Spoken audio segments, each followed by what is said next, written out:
I'm getting ready to make cheesesteak egg rolls in the air fryer. We're going to fry up some onions. I'm doing probably about 3/4 of a Spanish onion. I'm going to follow that with a bell pepper. Now I've added some bell pepper. I had a red one sitting around, so I used that one. I did season the pan with olive oil, and I did use some Lowry seasoned salt.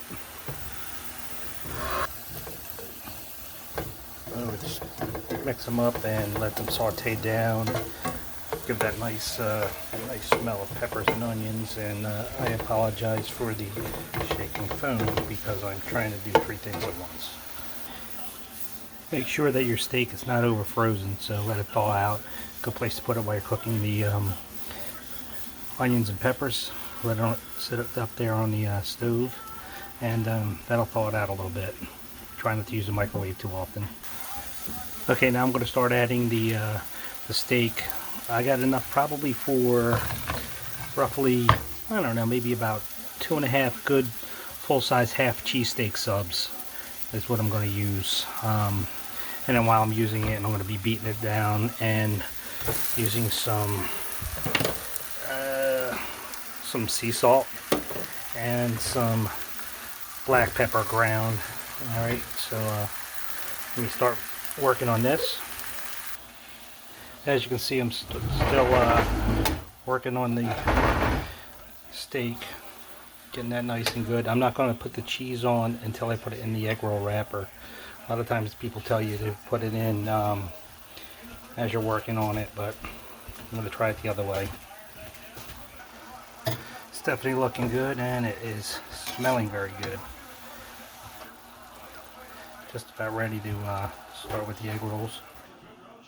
For this, I bought the egg roll wrappers. They say vegan. I don't know exactly why, but I'm not sure it matters. The egg rolls work really well. I've done this before. I've actually made cheesesteak egg rolls, and I made macaroni and cheese egg rolls. Okay, what I'm doing is I am just taking the egg roll, putting it in the same way that the directions will tell you to make it. Setting a piece of provolone cheese on there, and I'm going to go get the cheesesteak or the steak meat and start putting it on.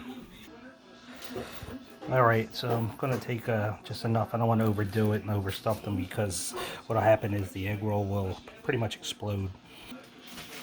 I may have a little much on this one, but we'll give it a shot. Well, here's the product getting ready to go into the air fryer.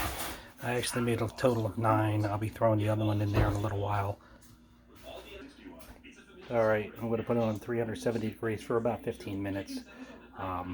It's probably not going to take that long. I usually just go in and feel it by ear, go and check it out, make sure that they're not, overcooked or undercooked, either way.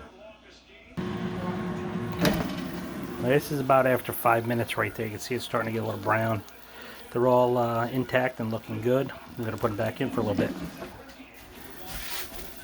Okay, after 8 minutes, this is what we're looking at right about here. I'm going to just pull this out real quick. And let me just pick one up and see how crisp it might be. It's looking pretty good. I want them done a little bit more. I did notice, though, there is one back here that's kind of spilled over, but everything else is pretty much intact when you look at them. Let me put it back in. Here's a look at your finished product. Okay, I'm about to cut one open and see how the insides came out. As you can see, it's steaming hot. The cheese melted in there. I used provolone. You can use whatever kind of cheese you want. Alright, hope this is helpful.